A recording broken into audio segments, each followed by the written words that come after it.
Hello friends, smart study YouTube platform पर आपका स्वागत है। मैं रोमा आपके साथ फंडामेंटल ऑफ इलेक्ट्रिसिटी के बारे में डिस्कस करूँगी। ये जो टॉपिक्स मैं कवर करने वाली हूँ ये आरआरबी जेई, एसएससी जेई और साथ ही टेक्निकल कोस्ट गार्ड के लिए बहुत इम्पॉर्टेंट हो जाता है। ठीक है, चलिए अब हम स्टार्ट करते हैं। सिंस आवर चाइल्डहुड हम क्या देखते आए हैं कि स्विच ऑन करते हैं तो लाइट ऑन हो जाती है, स्विच ऑफ करते हैं तो लाइट ऑफ हो जाती है। लेकिन ये क्या होता है और क्यों होता है, इसके बारे में हम बात करेंगे। इलेक्ट्रिसिटी क्या है, कैसे वर्क करती है, इसका यूज हम कहाँ कर सकते हैं, ये सब मैं आपको बताऊंगी।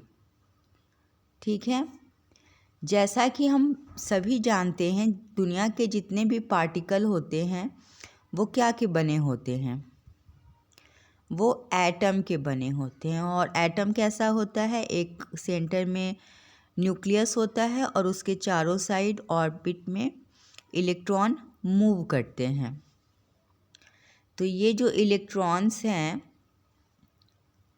ये इलेक्ट्रिसिटी पार्टिकल कहलाते हैं, इनकी वजह से इलेक्ट्रिसिटी फ्लो करती है। हम ये भी जानते हैं कि किसी भी पार्टिकल में इलेक्ट्रॉन्स और न्यूट्रॉन की संख्या बराबर होती है, मतलब प्रोटॉन की संख्या बराबर इलेक्ट्रॉन की संख्या। तो जब ऐसा होता है तो इसे हम क्या बोलते हैं कि वो पार्टिकल इलेक्ट्रिकली न्यूट्रल है। क्या होगा अगर इसमें से हम कुछ इलेक्ट्रॉन निकाल दें? अगर हम पार्टिकल में से कुछ इलेक्ट्रॉन निकाल देते हैं तो जो प्लस चार्ज है, प्रोटॉन की संख्या है, वो बढ़ जाएगी और हम उसे बोलेंगे पॉजिटिवली चार्ज इलेक्ट्रॉन पार्टिकल। वहीं अगर इसमें हम कुछ इलेक्ट्रॉन ऐड कर दें पार्टिकल में, तब क्या होगा?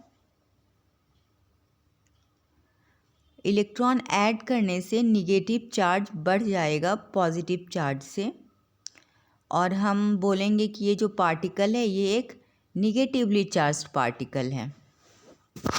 क्लियर? इलेक्ट्रॉन, प्रोटॉन और न्यूट्रॉन, इनका साइज बहुत ही छोटा होता है। इसे हम स्पेशल एपरेटस के थ्रू ही देख सकते हैं। जब इनका साइज छोटा है तो इनके ऊपर चार्ज भी बहुत छोटा होता होगा। इलेक्ट्रॉन के चार्ज को हम कूलम्ब में लिखते हैं। एसआई यूनिट क्या हो गया चार्ज का? कूलम्ब। और एक कूलम्ब बराबर 625 इंटू 10⁻16 इलेक्ट्रॉन के बराबर होता है। वहीं कोई अगर आपसे पूछे कि एक इलेक्ट्रॉन पर कितना चार्ज होता है तो वो हो जाएगा -1.6 इंटू 10⁻−19 कूलम्ब। अब आप बोलोगे कि यहाँ माइनस साइन क्यों आया? क्योंकि हम यहाँ इलेक्ट्रॉन की बात कर रहे हैं और इलेक्ट्रॉन कैसा पार्टिकल होता है? एक निगेटिवली चार्ज्ड पार्टिकल होता है। क्लियर? उसी तरह हम देखते हैं कि इलेक्ट्रॉन का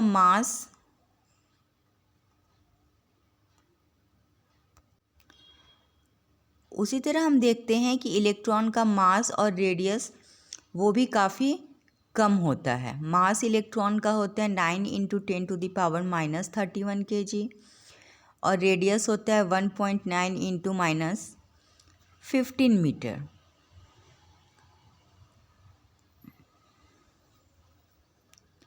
अब बात करते हैं इलेक्ट्रॉन के एनर्जी की। कोई भी ऑब्जेक्ट अगर मूव कर रहा हो या स्टिल कंडीशन में हो तो वो एनर्जी पोजेस करता है। कोई भी ऑब्जेक्ट अपने मूवमेंट की वजह से जो एनर्जी पोजेस करता है उसे हम काइनेटिक एनर्जी बोलते हैं। और अगर कोई पार्टिकल किसी अदर पार्टिकल से डिस्टेंस की वजह से जो एनर्जी पोजेस करता है उसे हम पोटेंशियल एनर्जी बोलते हैं। तो इलेक्ट्रॉन कैसा होता है? न्यूक्लियस, उसके चारों साइड इलेक्ट्रॉन रिवॉल्व कर रहा है। रिवॉल्व कर रहा है इसका मतलब वो मोशन में है, तो उसमें क्या होगी? काइनेटिक एनर्जी होगी। और ये न्यूक्लियस से एक डिस्टेंस मेंटेन किए हुए है, तो इसकी वजह से क्या होगी? इसमें पोटेंशियल एनर्जी होगी। तो किसी भी इलेक्ट्रॉन की टोटल एनर्जी क्या हुई? Kinetic energy plus potential energy. Clear? तो जब इलेक्ट्रॉन की टोटल एनर्जी काइनेटिक एनर्जी और पोटेंशियल एनर्जी के सम के बराबर होती है, तो हम बोल सकते हैं, क्या हम बोल सकते हैं कि first orbit electron, second orbit electron, सारे इलेक्ट्रॉन की एनर्जी सेम होगी? नहीं, सेम नहीं होगी। ये जो एनर्जी है वो न्यूक्लियस से डिस्टेंस पे डिपेंड करती है। डिस्टेंस बढ़ेगा तो पोटेंशियल एनर्जी भी बढ़ेगी। डिस्टेंस बढ़ेगा तो इसके ऊपर फोर्स न्यूक्लियस का कम लगेगा और ये बहुत ही फास्ट मूव करेगा, जिसकी वजह से इसकी काइनेटिक एनर्जी भी डिफरेंट होगी।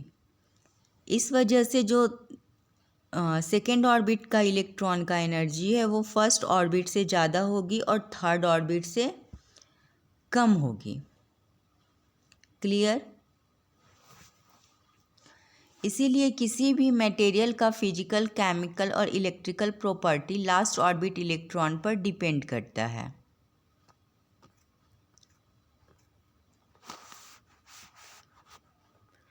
और ऐसे इलेक्ट्रॉन को, आउटर मोस्ट इलेक्ट्रॉन को हम क्या बोलते हैं? Valence electron. अगर किसी पार्टिकल में वैलेंस इलेक्ट्रॉन लेस देन 4 है तो वो मेटल होता है या फिर कंडक्टर होता है। वहीं अगर वैलेंस इलेक्ट्रॉन ग्रेटर देन 4 है तो वो नॉन मेटल होगा या इंसुलेटर होगा। और अगर वैलेंस इलेक्ट्रॉन 4 के बराबर है तो वो सेमी कंडक्टर होगा। सेमी कंडक्टर का मतलब क्या हुआ? वैसा मटेरियल जिसमें कुछ प्रॉपर्टी इंसुलेटर की हो और कुछ प्रॉपर्टी कंडक्टर की हो, वैसे मटेरियल को हम बोलेंगे कि ये सेमी कंडक्टर है। और जब भी हम इन वैलेंस इलेक्ट्रॉन को ये valence electron, last orbit electron, इन्हें हम जब कुछ एनर्जी प्रोवाइड करते हैं तो क्या होता है? ये बहुत ही ज़्यादा, इनके ऊपर न्यूक्लियस का इफ़ेक्ट कम रहता है डिस्टेंस की वजह से, और इन्हें हम और एनर्जी देते हैं जिसकी वजह से ये और भी ज़्यादा मूव करने लगते हैं और एक एटम से दूसरे एटम चले जाते हैं। तो ऐसे इलेक्ट्रॉन जो एक एटम से दूसरे एटम में फ्रीली मूव करते हैं उन्हें हम फ्री इलेक्ट्रॉन कहते हैं।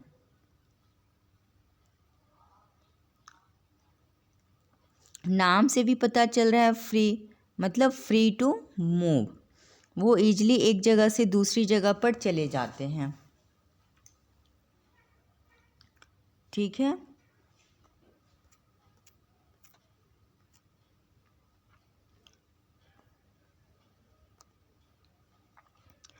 अगर किसी मटेरियल में large number of free electrons है तो उसे हम कंडक्टर बोलेंगे।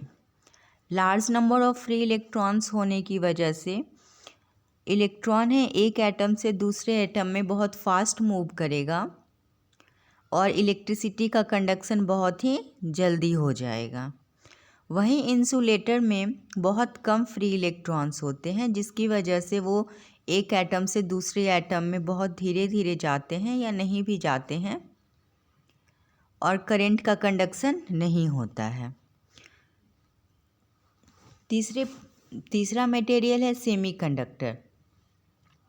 इसमें प्रॉपर्टी तो इंसुलेटर की होती है, मतलब कम फ्री इलेक्ट्रॉन्स होते हैं, लेकिन अगर इसे हम टेम्परेचर इंक्रीज कर दें या कुछ फिजिकल कंडीशन चेंज कर दें तो इसमें फ्री इलेक्ट्रॉन की संख्या बढ़ जाती है और फिर ये कंडक्टर की तरह काम करने लगते हैं। ठीक है, तो हमने क्या देखा कि किसी भी मटेरियल का कंडक्टर होना, इंसुलेटर होना और सेमी कंडक्टर होना किन बातों पर डिपेंड करता है, तो वो डिपेंड करता है वैलेंस इलेक्ट्रॉन और फ्री इलेक्ट्रॉन पर। क्लियर? अभी तक हमने क्या पढ़ा कि कैसे मटेरियल का कंडक्टर और इंसुलेटर होना फ्री इलेक्ट्रॉन पर डिपेंड करता है और जितने भी पार्टिकल हैं उसमें इलेक्ट्रॉन्स होते हैं और यही इलेक्ट्रॉन्स रिस्पॉन्सिबल होते हैं इलेक्ट्रिसिटी के लिए। तो अब आप बोलोगे कि जब सारे मटेरियल में फ्री इलेक्ट्रॉन हैं या इलेक्ट्रॉन्स मौजूद हैं तब तो हमें जितने भी मेटल है, कंडक्टर है, सबसे इलेक्ट्रिसिटी पास होनी चाहिए। अगर हम फ़ोन टच किए हैं, पेन का नीब टच किए हैं या फिर जिस थाली में हम प्लेट में खाना खा रहे हैं वो सब तो कंडक्टर के ही हैं, तो उससे इलेक्ट्रिसिटी क्यों नहीं पास होती है?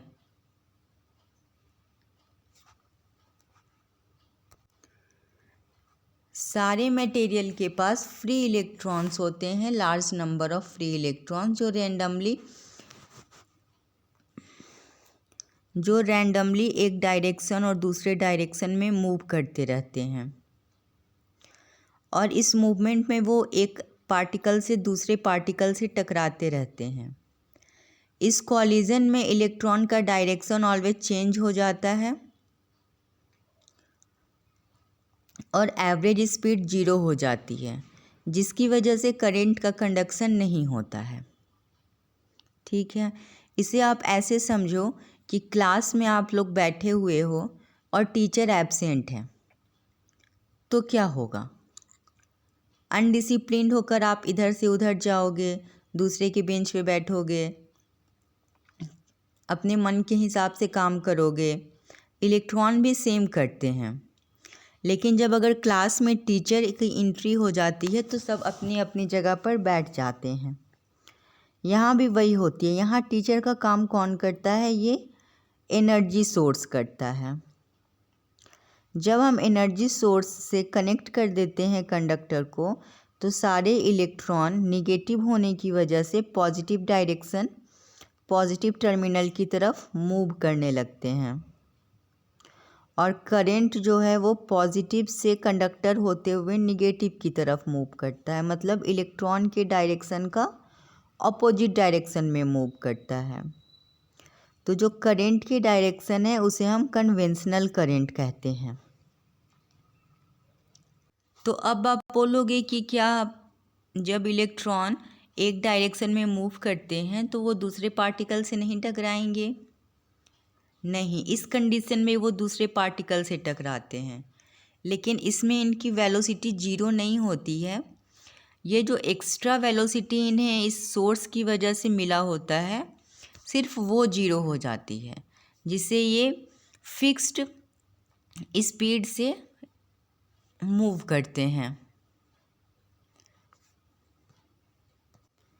तो हम क्या बोल सकते हैं कि directed flow of free electron is called current. मतलब इलेक्ट्रॉन जब एक फिक्स डायरेक्शन में मूव करते हैं तो इन्हें हम करंट बोलते हैं।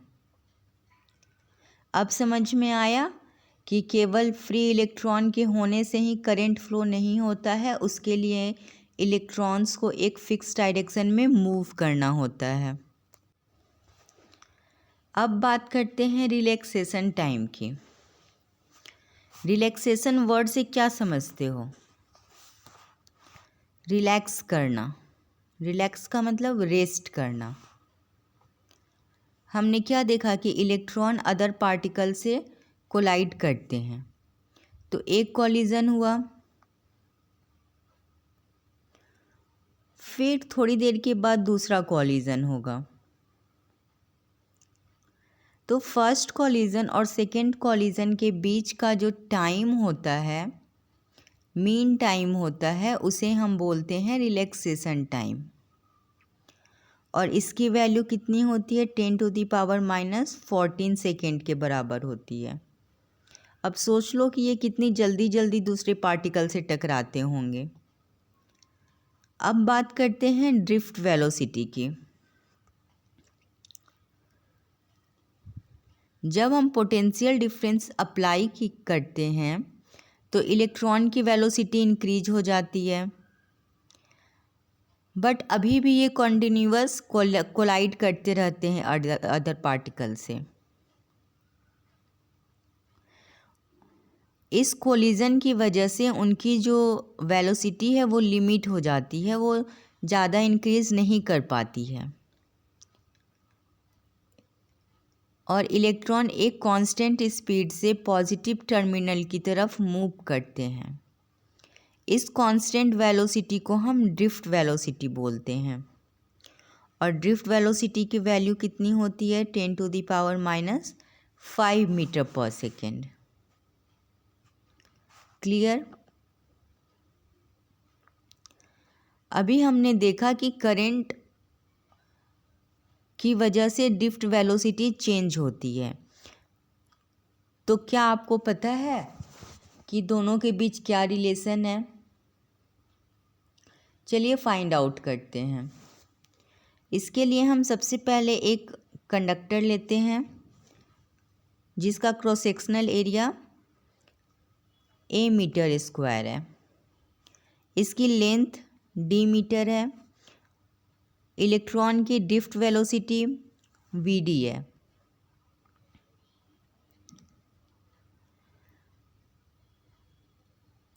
और हम जानते हैं क्या कि q i इक्वल टू क्या होता है? q/t।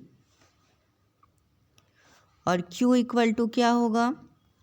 n into a into d।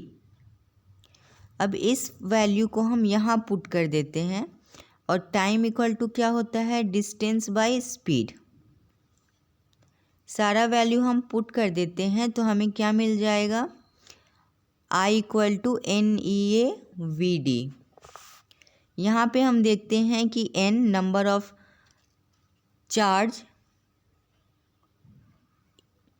E electron का चार्ज, A क्रॉस सेक्शनल एरिया सारा कांस्टेंट है। तो क्या बचा? VD। मतलब I is directly proportional to VD।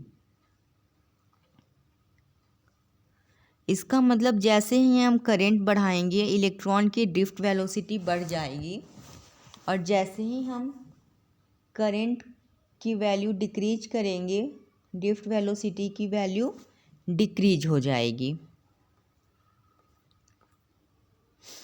अब बात करते हैं करंट की यूनिट की। जैसा कि मैंने आपको पहले बताया है कि करंट क्या होता है? Charge flowing per unit time. और चार्ज की यूनिट क्या होती है? कूलम। और टाइम की यूनिट होती है सेकेंड। तो करंट की यूनिट क्या हो गई? कूलम पर सेकेंड, जिसे हम एम्पियर भी लिख सकते हैं। ठीक है।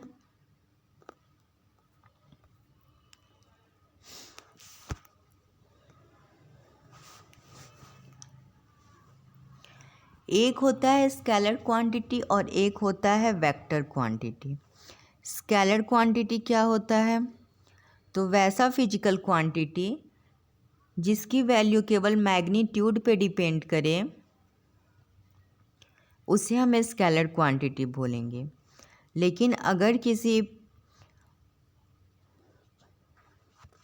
क्वांटिटी की वैल्यू मैग्नीट्यूड के साथ साथ डायरेक्शन पर भी डिपेंड करे तो उसे हम बोलते हैं वेक्टर क्वांटिटी। और करंट क्या है? I equal to Q/T। Charge एक स्केलर क्वांटिटी है, टाइम एक स्केलर क्वांटिटी है, तो करंट भी क्या हो गया? एक स्केलर क्वांटिटी। ठीक है। अब बात करते हैं इलेक्ट्रिक करंट के टाइप के बारे में। तो सबसे पहला है स्टेडी करंट। स्टेडी करंट नाम से ही पता चल रहा है कि इसकी वैल्यू चेंज नहीं होगी। जैसे जैसे टाइम हम इंक्रीज करेंगे करंट की वैल्यू भी सेम होगी। ऐसे करंट को हम बोलेंगे स्टेडी करंट। दूसरा है वैरिंग करंट। वैरिंग का मतलब क्या हुआ? जिसकी वैल्यू चेंज हो रही है। यहाँ हम ग्राफ में देख रहे हैं कि टाइम के साथ करंट की वैल्यू चेंज हो रही है, तो ऐसे करंट को हम बोलेंगे वैरिंग करंट। तीसरी है अल्टरनेटिंग करंट। यहाँ डायरेक्शन और मैग्नीट्यूड दोनों ही चेंज हो रहा है टाइम के अकॉर्डिंग, तो ऐसे करंट को हम बोलेंगे अल्टरनेटिंग करंट। क्लियर? जो हमारे घर में एसी सप्लाई यूज होती है वो अल्टरनेटिंग करंट होती है।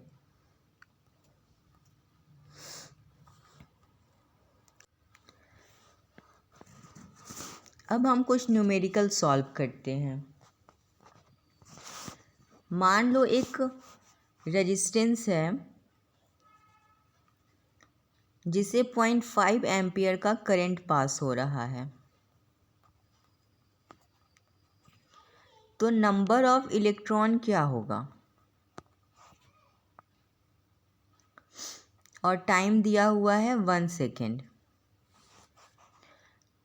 तो हम क्या जानते हैं? I इक्वल टू Q/T, और Q इक्वल टू होता है N इंटू E/T। करेंट की वैल्यू 0.5 गिवन है। नंबर ऑफ इलेक्ट्रॉन निकालना है, और एक इलेक्ट्रॉन का चार्ज मैंने कितना बताया था? 1.6 इंटू 10⁻⁻19 कूलम, और time is given 1 second. Then number of electrons कितना हो गया? 3.1 इंटू 10⁻18 इलेक्ट्रॉन्स। और कोई अगर आपसे पूछे कि ये तो हो गया 1 सेकेंड में नंबर ऑफ इलेक्ट्रॉन्स, अगर हम 1 घंटे में नंबर ऑफ इलेक्ट्रॉन्स पूछे तब? सिंपल है, जब 1 सेकेंड का हमें मालूम है तो इसे हम 3600 से मल्टीप्लाई कर देंगे तो 1 आवर का निकल जाएगा, और इसकी वैल्यू आ जाएगी 1.1 into 10⁻22 electron per hour. Clear?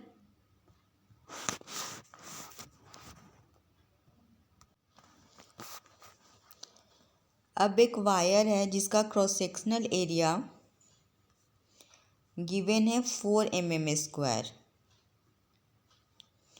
और लेंथ गिवन है 4 मीटर। करेंट 10 एम्पियर, और number of electron density is given 8 into 10⁻28 पर मीटर क्यूब। तो टाइम निकालना है कि कितने टाइम में ये इलेक्ट्रॉन इस कंडक्टर को पार कर लेगा। तो टाइम के लिए हमें क्या चाहिए? टाइम इक्वल टू होता है डिस्टेंस बाय वेलोसिटी। तो डिस्टेंस तो गिवन है 4 मीटर, और वेलोसिटी कैसे निकलेगी?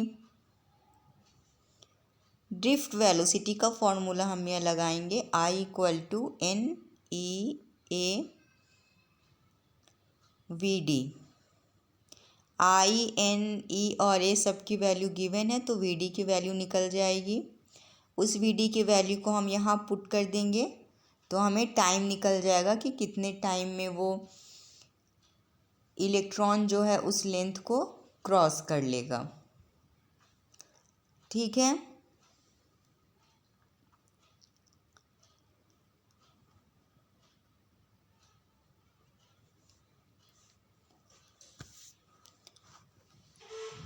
लास्ट क्वेश्चन है ये।